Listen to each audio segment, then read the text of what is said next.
The Greeting Agreement. Part 3, by Morgan Olson. Chapter 5. When the Words Broke Open. The Global Symposium on Effective Systems was held in February in a convention center that smelled of carpet cleaner and catered ambition.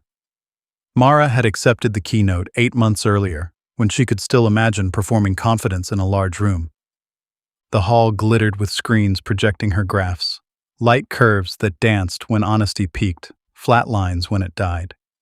She was scheduled to announce Phase 2, replicating empathic tone in artificial speech. A clean, fundable sentence for a thing she no longer believed should exist. She walked to the lectern. The gremlins were everywhere. 300 people in business casual, each trailing a shape performing something different from what its human performed. Enthusiasm over exhaustion, certainty over doubt. And the shapes were worse than she'd ever seen them. Gray, frayed, some barely holding outline, a room full of translators at the end of a contract with no exit clause, working a conference where every single sentence spoken since 8 a.m. had been a breach.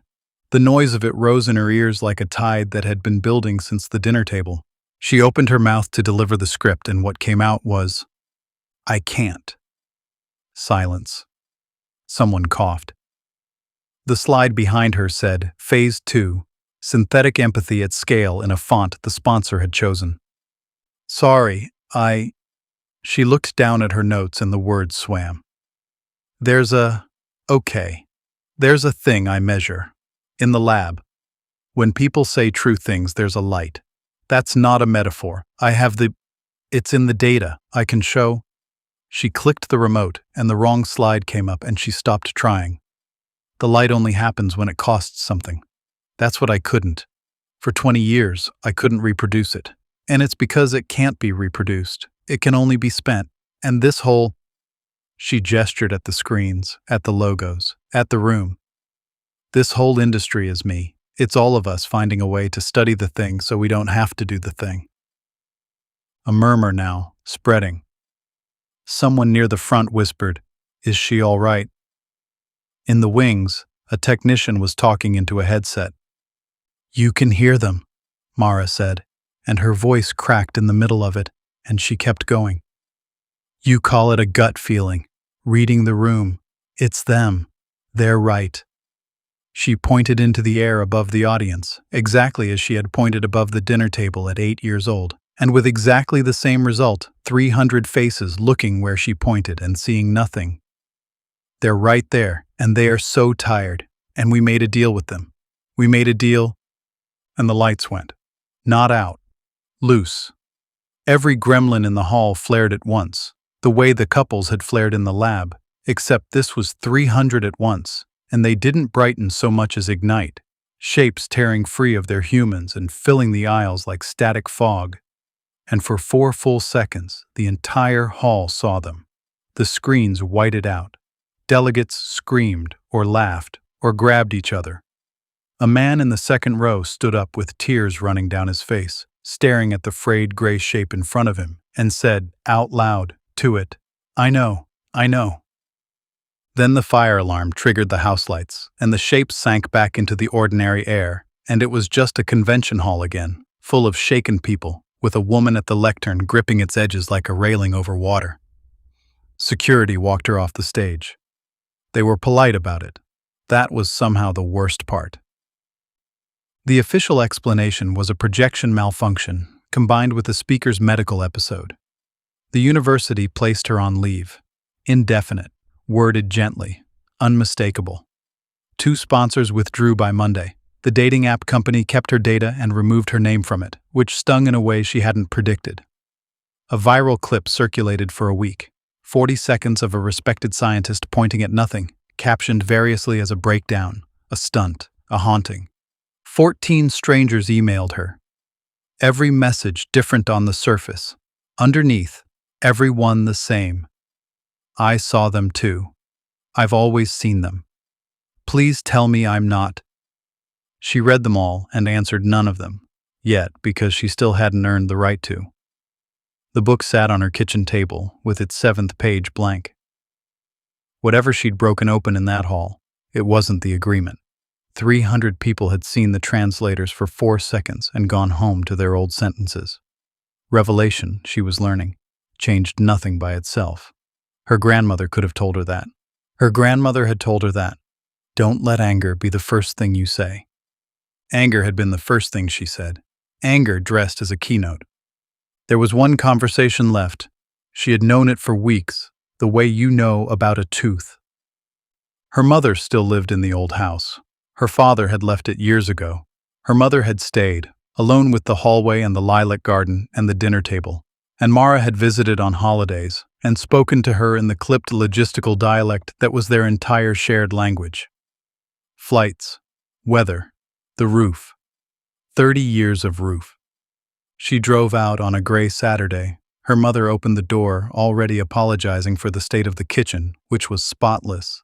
They sat at the table. The table. Her mother made tea. Above her mother's shoulder hung the gremlin Mara had known her whole life. The one shaped faintly like her mother's own face, gray, gone nearly to transparency now, its whisper worn down over the decades from please see me to a single repeated syllable. Please, please, please. Mara looked at it, and then made herself stop looking at it. That was the thing she had finally understood, watching the couple on the sofa, standing in the wreckage of the symposium, reading Daniel's last words to her over and over for 2 years. The listening had never been the problem. The listening was where she hid. Mom, she said, I have to tell you something, and I need to not be good at it. Her mother looked up, wary. If this is about the video, it's not about the video. Mara's hands were flat on the table. When I was 8, you grabbed my shoulders in this room and told me I don't get to decide what other people feel. And you were right. You were right, and I've hated you for it for 30 years, because I decided it meant you never wanted to be known. And I built a whole life on deciding what you feel, what everyone feels. It's my actual job. Her voice was doing the thing it did at the symposium, cracking on the load-bearing words, and she let it.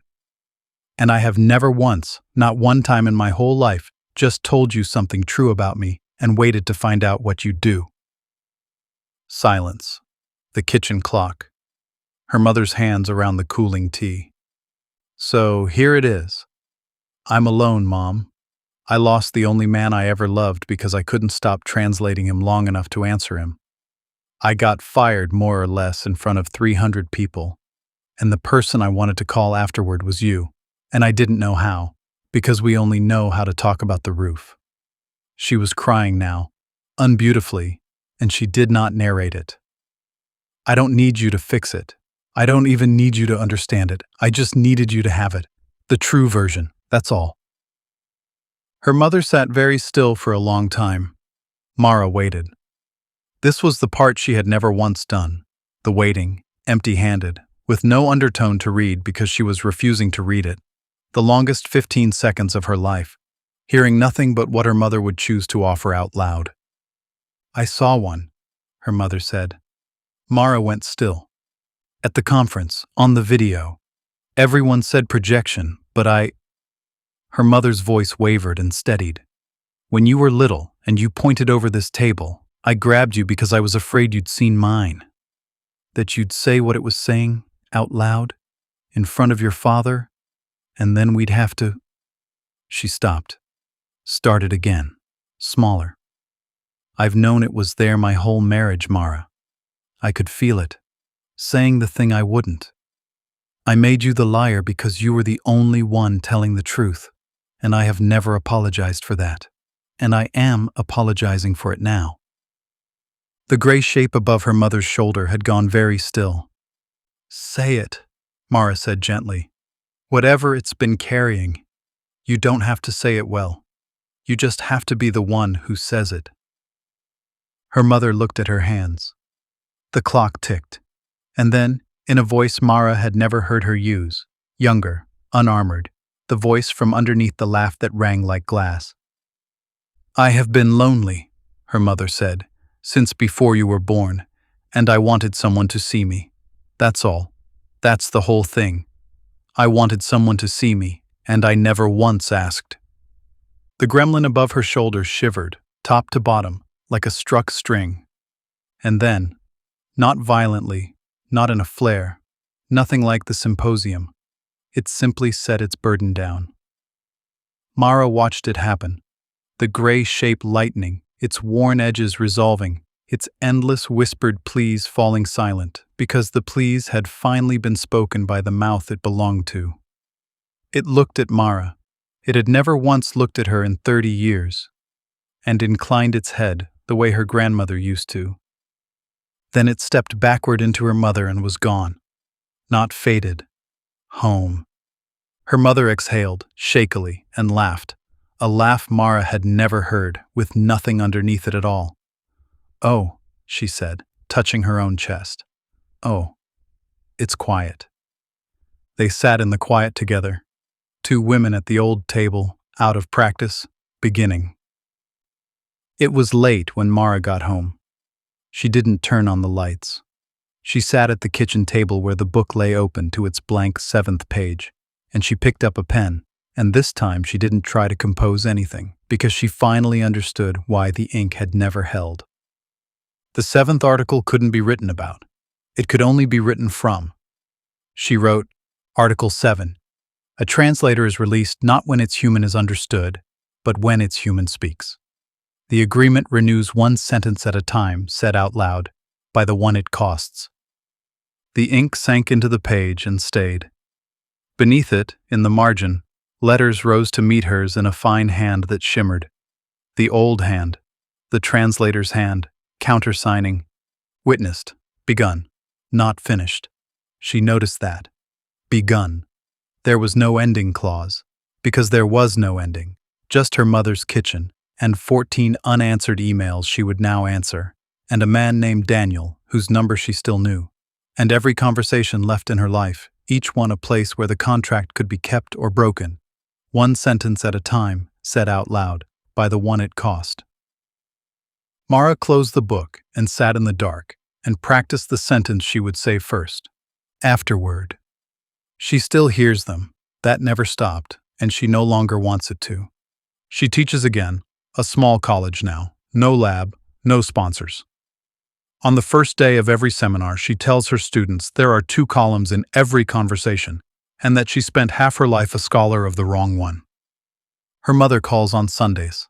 Sometimes they talk about the roof. Sometimes, now, they don't. She wrote to Daniel in the spring. Not to reopen anything, to answer, finally, the thing he actually said, 11 years late. He wrote back. What happens next is theirs to find out. One offered sentence at a time, which is the only speed the agreement has ever honored. She keeps one notebook now, small, in her coat pocket. There are no columns in it. What she writes in it is simple. The things she means to say, before she loses the nerve to say them. It fills faster than she expected. Author's note. As with many of my books, I am merely the intermediary. This story arrived quickly, half-finished chapters arriving in the same breath as the dream that sparked them. The metaphors, the allegories, the resonance between them. I felt it as I wrote it, and I hope you felt it too. Listen to your gremlin. Or at the very least, don't make it carry what you could say yourself.